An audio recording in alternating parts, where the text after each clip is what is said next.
የዘጸአት መጽሐፍ ባጭሩ ብንገልጸው ምን ብለን እንገልጸዋለን ካልን የሚያድነውን እግዚአብሔርን የምናይበት መጽሐፍ ነው። የብሉይ ኪዳን ወንጌል በመባል ይታወቃል። እንዲሁም ደግሞ ለበላው የመጽሐፍ ቅዱሳችን ፋውንዴሽናል የሆነ መጽሐፍ ነው። እግዚአብሔር አምላክን የሚያስተዋውቅ መጽሐፍ ነው። ስለዚህ እግዚአብሔር በዚህ መጽሐፍ ውስጥ የምናገኘው እግዚአብሔር በኃይሉና እግዚአብሔር በደም ህዝቡን እንደሚያድን እንመለከታለን። የቃል ኪዳኑ ታቦት የመገናኛው ድንኳን የእግዚአብሔር በተራራ በሲና ተራራ ላይ መውረድ የእግዚአብሔር መገኘት በዙ መካከል እንዴት እንደሆነ የሚነግረን መጽሐፍ ነው።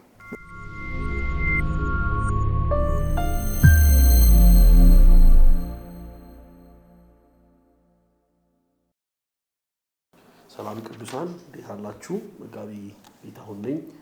ከጋዮስ ሚኒስትሪ የሚተላለፍላችሁ ይህ መጽሐፍ ቅዱስ የምናጠናበት ፕሮግራማችን የዘጸአት መጽሐፍ ጥናት ላይ እንገኛለን። ባለፈው ጊዜ የዘፍጥረት መጽሐፍን በሁለት ክፍሎች ለማጥናት ሞክረናል። ከዘፍጥረት መጽሐፍ በቀጣይ የምናገኘው የመጽሐፍ ቅዱስ መጽሐፍ ደግሞ የዘጸአት መጽሐፍ ሲሆን በዘፍጥረት መጽሐፍ ላይ የተጀመሩትን ታሪኮች አስቀጥሎ የሚሄድን መጽሐፍ ነው የዘጸአት መጽሐፍ ማለት ነው። እንግዲህ የዘጸአት መጽሐፍ ባጭሩ ብንገልጸው ምን ብለን እንገልጸዋለን ካልን የሚያድነውን እግዚአብሔርን የምናይበት መጽሐፍ ነው።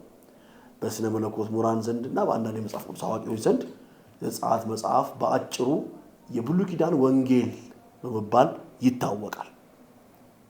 የብሉይ ኪዳን ወንጌል በመባል ይታወቃል። ምክንያቱም ይሄ የተባለበት ምክንያት ለምንድን ነው? የሚያድነውን እግዚአብሔርን በመጽሐፍ ውስጥ በተለያየ መልኩ ተገልጦ ስናገኘው ነው። እንግዲህ በቀጥታ ወደ ትምህርታችን ስንገባ የመጀመሪያው የሚሆነው ዘጸአት ማለት ምንድን ነው የሚልን ሐሳብ ነው ምን ተረጉመው። እንግዲህ ዘጸአት ማለት የዘጸአት መጽሐፍ ኦሪጂናል ስያሜው ኤል ሺሞት ወይም ደግሞ ሺሞት የሚል ሲሆን ይሄም ደግሞ ትርጉሙ ስም እንደማለት ነው እና የዕብራይስጡ መጽሐፍ በዘፍጥረት መጽሐፍ ላይ እንደተመለከትነው የመጀመሪያዋን ቃል ይዞ ነው መጽሐፉን የሚጠራው።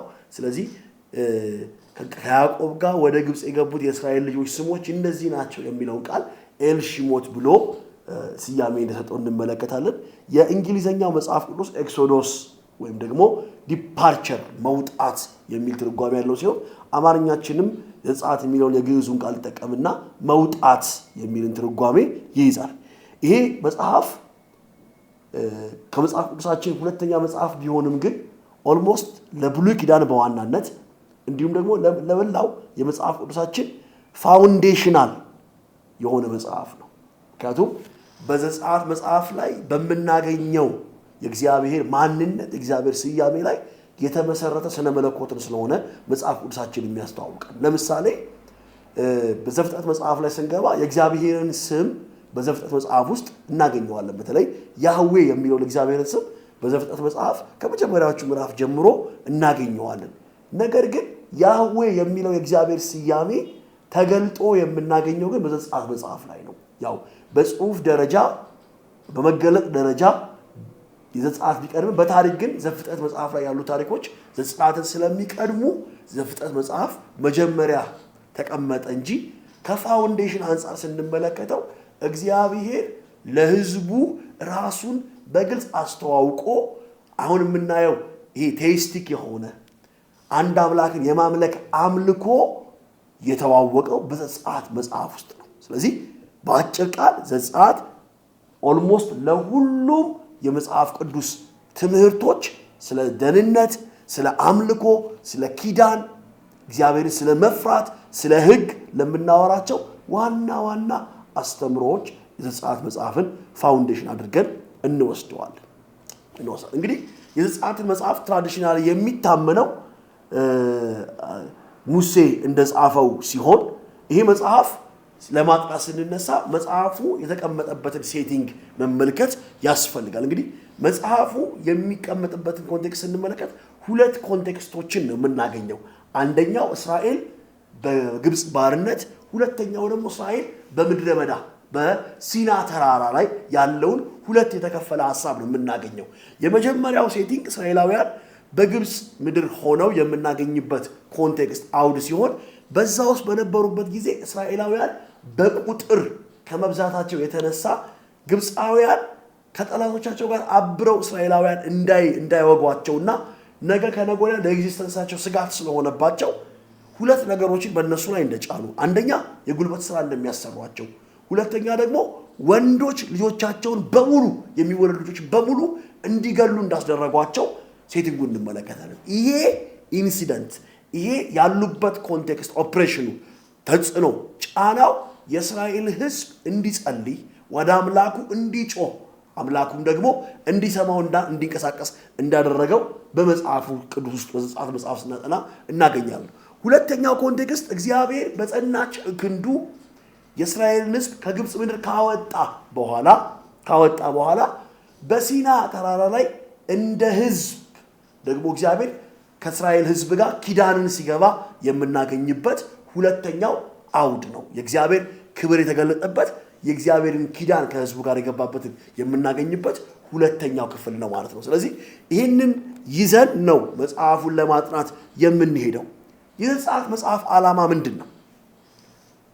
የዘጸአት መጽሐፍ ዓላማ ምንድን ነው ስንል የመጀመሪያው የዘጸአት መጽሐፍ ዓላማ እግዚአብሔር አምላክ ማን እንደሆነ መግለጽ ነው።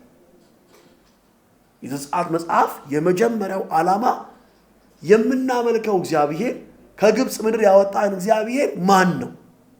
ስለዚህ እግዚአብሔር ስሙን፣ ባህሪውን፣ ኃይሉን በመጽሐፍ ውስጥ ተገልጦ እናያለን። ስለዚህ የእሱ የሆነው ሕዝብ እሱን ተከትሎት የሚወጣው ሕዝብ አውቆት እንዲሄድ ከነሱ በኋላ የሚመጣው ትውልዳቸው በሙሉ አምላካቸውን እንዲያውቁ እግዚአብሔር አምላክን የሚያስተዋውቅ መጽሐፍ ነው። የመጀመሪያው። ሁለተኛው የዘጸአት መጽሐፍ ዓላማ እግዚአብሔር እንዴት እንደሚያድን መግለጽ ነው። የእግዚአብሔር አዳኝነት ላይ አተኩሮ እግዚአብሔር ደግሞ እንዴት እንደሚያድን የሚገልጽ ነው። ስለዚህ እግዚአብሔር በዚህ መጽሐፍ ውስጥ የምናገኘው እግዚአብሔር በኃይሉና እግዚአብሔር በደም ሕዝቡን እንደሚያድን እንመለከታለን። በኃይሉ ደግሞ እግዚአብሔር በመስዋዕትነት በደም ሕዝቡን እንደሚያድን የምንመለከትበትን እንመለከታለን። ሶስተኛ የሚያስተምረን ነገር ዋናው ዓላማ የመጽሐፉ ዋና አስተምሮ ሶስተኛ የሚያስተምረን አንድ ተራ የሆነ ሕዝብ እንዴት ወደ ኪዳን ሕዝብነት እንደተለወጠ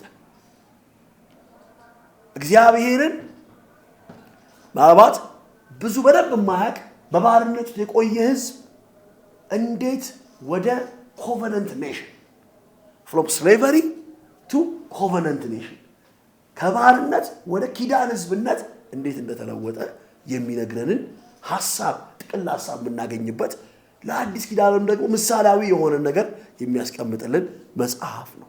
አራተኛው ይህ መጽሐፍ የሚያስተምረን እግዚአብሔር እንዴት በሕዝቡ መካከል ያድራል የሚለውን መሰረት የሚያስቀምጥልን ስለ የቃል ኪዳኑ ታቦት የመገናኛው ድንኳን የእግዚአብሔር በሲና ተራራ ላይ መውረድ የእግዚአብሔር መገኘት በሕዝቡ መካከል እንዴት እንደሆነ የሚነግረን መጽሐፍ ነው። ስለዚህ በአጭር ቃል ዘጸአት መጽሐፍ ማለት የብሉይ ኪዳን ወንጌል ማለት ነው። ኦኬ፣ በመጽሐፉን እንዴት ከፋፍለን እናጥናው? እሱን ከተናገርን በኋላ የመጽሐፉን ደግሞ ክፍሎች ደግሞ ሐሳቦች እንመለከታለን። እንግዲህ መጽሐፉን ከፋፍለን ለማጥናት ስንነሳ የመጀመሪያ መጽሐፉን የምንከፋፍለው ከምዕራፍ 1 እስከ ምዕራፍ 12 የመጀመሪያው ክፍል ነው። ሁለተኛው ከምዕራፍ 13 እስከ 18 ሁለተኛው ክፍል ነው። ሶስተኛው የመጽሐፉ ክፍል ደግሞ ከምዕራፍ 19 እስከ ምዕራፍ 40 ያለ ሆኖ እሱን በሁለት ወይም በሶስት ክፍል እንከፍለዋለን። ወይንም ደግሞ ሁለተኛውን የእስራኤላውያን ከምዕራፍ 13 እስከ ምዕራፍ 18 ከከፈልን በኋላ ከምዕራፍ 19 እስከ ምዕራፍ 24 ደግሞ ሶስተኛው ክፍል ሲሆን አራተኛው ክፍል ከምዕራፍ 25 እስከ ምዕራፍ 34 ያለው ክፍል ነው። ቀጥሎ የምናገኝ የመጨረሻው አምስተኛው ክፍል ደግሞ ከምዕራፍ 35 እስከ ምዕራፍ 40 ያለው ክፍል ነው። ስለዚህ እነዚህን ክፍሎች አንድ በአንድ እንመለከታቸዋለን። የመጀመሪያው ክፍል እስራኤላውያን በግብጽ ምድር ያሉበትን የሚተርክልን ከምዕራፍ 1 እስከ ምዕራፍ 12 ያለው ክፍል ነው። የመጀመሪያው የመጽሐፉ ክፍል እስራኤላውያን በግብጽ ምድር ያሉበትን ታሪክ የሚተርክልን ከምዕራፍ 1 እስከ ምዕራፍ 12 ያለው ክፍል ነው። በዚህ ክፍል ውስጥ የምናገኘው የመጀመሪያው ታሪክ ወይ የመጀመሪያው ሐሳብ እስራኤላውያን በግብጽ ምድር እንዴት እንደተጨቆኑ ቅድም እንደተነጋገርነው በተጽዕኖ ውስጥ ሁለት ነገሮች ላይ በጣም ጫና ተደርጎባቸው እንደነበረ፣ ወንድ ልጆቻቸው ይገደሉ እንደነበረ፣ በህይወት ያሉት ወንዶችም ሴቶችም ልጆች ደግሞ ሁለት ከተሞችን ይሰሩ ዘንድ ፈርዖን አዟቸው ራምሴና ፊቶም የሚባሉ ሁለት ከተሞችን ይሰሩ እንደነበረ፣ የጉልበት ስራ ይሰሩ እንደነበረ፣ በዚህ ምክንያት በጣም ይጨነቁ እንደነበረ እንዳስጨነቋቸውና ባስጨነቋቸው መጠን ደግሞ የእግዚአብሔር ፕሮቪደንስ የእግዚአብሔር ደግሞ በረከት ከነሱ ጋር ስለነበረ በቁጥር ይበዙ እንደነበረ እንመለከታለን። እንዳይበዙ አንዱ ያደርግ የነበረው ወንዶችን እንዲገድሉ፣ ወንዶች ሲወለዱ ወደ ውሃ እንዲጥሏቸው ሲያደርግ እንመለከታለን። ከዛ መቀጠል የምናገኘው የሙሴን መወለድ ነው። መጽሐፍ ውስጥ ታሪክ ውስጥ የምናገኘው የሙሴን መወለድ፣ የሙሴን በተአምራት ማደግ፣ የሙሴን መጠበቅ እንመለከታለን። መጽሐፉ ምዕራፍ 2 ላይ እንደሚነግረን ሙሴ ተወለደ። እናትየዋ ለተወሰኑ ወራት ያህል ሸሸገችው። መሸሸግ ባልቻለት ጊዜ ግን በደንገል ወይም ደግሞ ይሄ በውሃ ላይ ሊሄድ በሚችል ነገር ላይ አድርጋ በአባይ ወንዝ ላይ እንደጣለችው ወይም ደግሞ እንዳስቀመጠችው፣ በኋላ ላይ የፈርዖን ልጅ ልትታጠብ ወደዛ ቦታ እንደወረደች እንዳየችውና በፈርዖን ቤት የፈርዖን ምግብ እየበላ ነገር ግን የእናቱ ጡት ደግሞ እየጠጣ እንዳደገ እንመለከታለን። እግዚአብሔር ሕዝቡን እንዲመራ የፈለገውን ሙሴን በድንቅና በታምራት ሲያሳድገው እንመለከታለን። ባደገ ጊዜ ደግሞ ሙሴ ከማንነቱ የተነሳ ግብፃዊውን እንደገደለ ከዛም ደግሞ እስራኤላውያንን ለማስታረቅ በሞከረ ጊዜ ሲናገሩት ወደ ምድረ በዳ እንደሄደ በምድረ በዳም ረጅም ዓመት እንደቆየ እንመለከታለን። ከዛ ምዕራፍ 3 እግዚአብሔር አምላክ ለሙሴ ተገልጦለት ሕዝቡን ነፃ እንደሚያወጣ ሲነግረው ትመለከታላችሁ። እግዚአብሔር ለሙሴ ሊታይ በሚችል ሁኔታ በእሳት በሚነድ ቁጥቋጦ አምሳል እግዚአብሔር ተገልጦ ሙሴን እንዳናገረው፣ ለመጀመሪያ ጊዜም እግዚአብሔር ማንነቱን የሚገልጸውን የእሱን ስም ለሙሴ እንደገለጠለት እንመለከታለን። ከዛ በኋላ ሙሴን እግዚአብሔር አምላክ የሕዝቡን ነፃ እንዲያወጣ ወደ ፈርዖን እንደላከው፣ በዛም ደግሞ ከ10 በላይ የሚሆኑ መቅሰፍቶችን እግዚአብሔር 10 የሚሆኑ መቅሰፍቶችን በግብጽ ምድር ላይ በማምጣት እግዚአብሔር ሕዝቡን ነፃ እንዳወጣ ከመጽሐፍ ውስጥ መመልከት እንችላለን። እንግዲህ ካለን የጊዜ ገደብ አንጻር ሁሉንም መቅሰፍቶች አንመለከታቸው። ነገር ግን 10 የሚሆኑ መቅሰፍቶችን እግዚአብሔር አምላክ በግብጽ ምድር ላይ እንዳመጣ፣ በእነዚህም 10 መቅሰፍቶች እግዚአብሔር ከአማልክት ሁሉ በላይ እንደሆነ እንዳሳየ፣ ግብጾች ያመልኳቸው የነበሩ ብዙ አማልክቶችን እግዚአብሔር ባደረጋቸው 10 መቅሰፍቶች እነዚህን አማልክቶች ሪፊዩት እንዳደረገ እንዳሸነፈ፣ እሱ ከአማልክት ሁሉ በላይ አምላክ እንደሆነ እግዚአብሔር አምላክ እንደሆነ ለሕዝቡ ለግብፃውያንም አደሴም ታይም ደግሞ ለእስራኤልም ሕዝብ እግዚአብሔር ራሱን እንደገለጠ እንመለከታለን። የመጨረሻው ግን ኢንፎሲስ እንድናደርግበት በፈልገው አንድ መቅሰፍት እግዚአብሔር አምላክ የመጨረሻውን መቅሰፍት በግብጽ ምድር ላይ ያወጣበትን የመጨረሻውን መቅሰፍት ነው። ይሄም ደግሞ የፋሲካ ወይም ደግሞ በደም የሆነ ለአዲስ ኪዳንም መሰረትን የሆነውን በፋሲካ ሰዓት እግዚአብሔር ሕዝቡን ነፃ ያወጣበትን ከምዕራፍ 11 ላይ እናገኛለን። ምዕራፍ 11 ባነበው ደስ ይለኛል። እንደዚህ ይላል፣ እግዚአብሔርም ሙሴን በፈርዖንና በግብጽ ላይ ገና አንዲት መቅሰፍት አመጣለሁ፣ ከዚያም ወዲያ ይለቃቸዋል። ሲለቃችሁ አባሮ ይሰዳቸዋል። ወንዱን ከወዳጁ ሴቱንም ከወዳጁ የብር ወርቅና ዕቃ ይሹ ዘንድ በሕዝቡ ጆሮ ተናገረ። እግዚአብሔርም በግብፃውያን ፊት ለሕዝቡ ሞገስ ሰጠ። ሙሴም በፈርዖን በባሪያዎቹ በሕዝቡ በግብፅ አገር እጅግ የከበረ ሰው ነበረ። ሙሴም አለ፣ እግዚአብሔር እንዲህ ይላል፣ በኩል ሌሊት እኔ በግብፅ መካከል እወጣለሁ። በግብፅም ሀገር ያለ በኩር ሁሉ በዙፋኑ ከሚቀመጠው ከፈርዖን በኩር ጀምሮ በወፍጮ እግር እስካለው እስካለችው እስከ ባሪያይቱ በኩር ድረስ የከብቱን በኩር ሁሉ ይሞታል። በግብፅ ሀገር ሁሉ አስቀድሞ እንደሆነ እርሱ ያልሆነም ኋላም ደግሞ የማይሆን ታላቅ ጩኸት ይሆናል።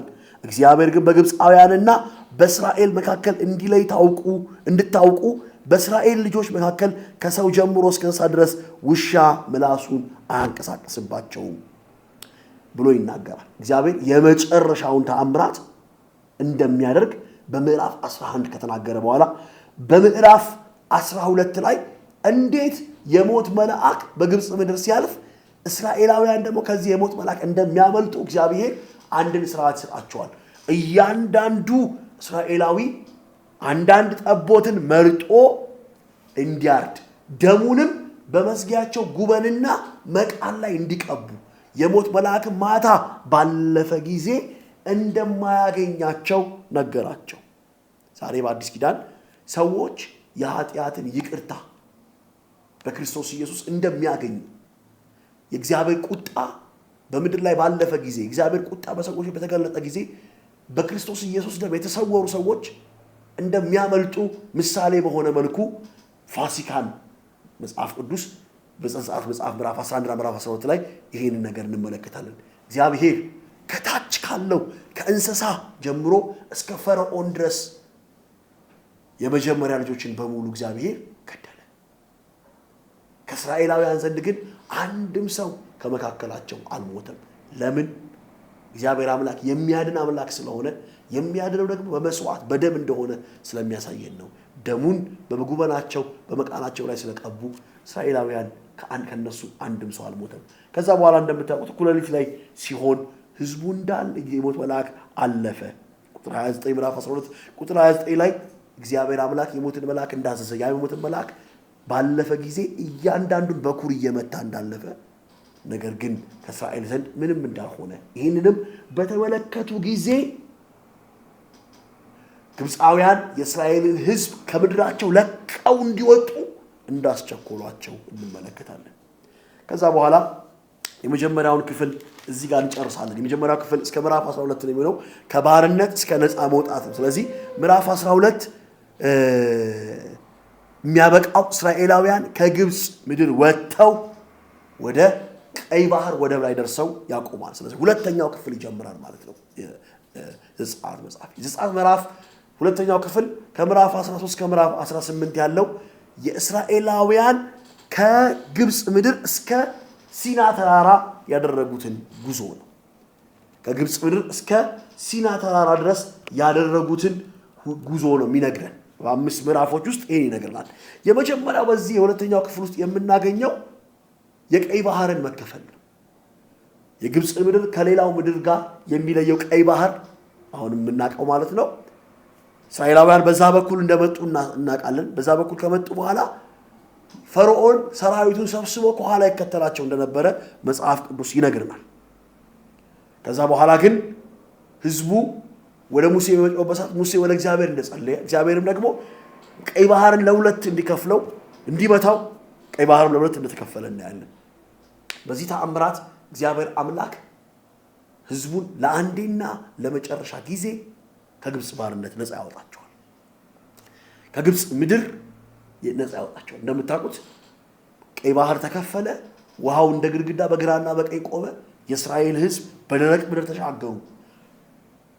የፈርዖንና ሰራዊቶቹ ግን ያንን እነሱ የተጓዙበትን የደረቅ ምድር ለመጓዝ በገቡ ሰዓት የተፈቀደው ለእስራኤል ህዝብ ስለሆነ በእነሱ ላይ ውሃው ተከደነ፣ እንደሞቱ እንመለከታለን። በዚህ ምክንያት ምዕራፍ 15 ላይ ሙሴና እና አሮን ትልቅን መዝሙር እንደዘመሩ እንመለከታለን።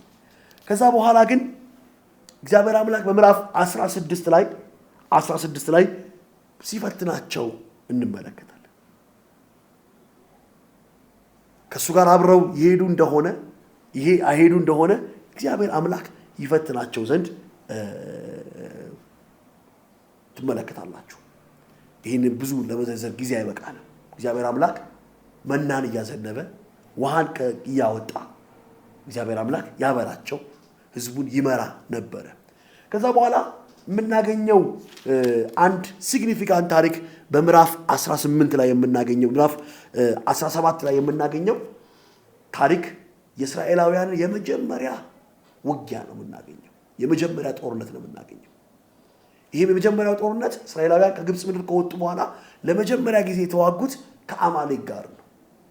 ከአማሌቅ ጋር በተዋጉት ውጊያ ህዝቡ በእግዚአብሔር ላይ እምነት እንዲያደርባቸው ያሸነፉት በጦር ኃይላቸው ሳይሆን በእግዚአብሔር ክንድ እንደሆነ እግዚአብሔር ሊያሳያቸው ስለፈለገ ሙሴና አሮን እጃቸውን ከፍ ያደርጉ ነበረ ኢያሱ በውጊያ ቦታ ላይ የተዋጋ ባለበት ሰዓት። ይህንንም ደግሞ መጽሐፍ ቅዱስ ሲነግረን እንደዚህ ይላል። እግዚአብሔር የነሱ ኃይል ሳይሆን የእግዚአብሔር ኃይል እንዳሸነፈ ሲናገር እንደዚህ ይላል። እግዚአብሔር ሙሴን ቁጥር 14 ላይ የአማሌቅን ዝክር ከሰማይ በታች ጨርሼ ደመሳለሁ እና ይህን መታሰቢያ መጽሐፍ ጻፈው፣ በኢያሱም ጆሮ ተናገር አለው። ሙሴም መሠዊያ ሠራ፣ ስሙንም ያህዌ ንሲ ብሎ ጠራው። እጁን በእግዚአብሔር ዙፋን ላይ ስለጫነ የእግዚአብሔር ሰልፍ በአማሌቅ ላይ ለልጅ ልጅ ይሁን አለ። ሁለተኛው ክፍል ከግብጽ ምድር ከወጡ በኋላ የቀይ ባህርን መከፈል፣ መና እንዲሁም ደግሞ ከአማሌቅ ጋር ያደረጉትን የመጀመሪያውን ውጊያ ካሳየን በኋላ እስራኤላውያን ከ3 ወር በኋላ ወደ ሲና ተራራ እንደደረሱ ነግሮን ሁለተኛው ክፍል ያበቃል። ቀጣይ ክፍሎችን ደግሞ ከቁጥር 19 ከምዕራፍ 19 ጀምሮ ያለው ክፍል ደግሞ በቀጣዩ ኤፒሶድ ላይ እንመለከተዋለን። እግዚአብሔር አምላክ ይባርካችሁ። አሜን።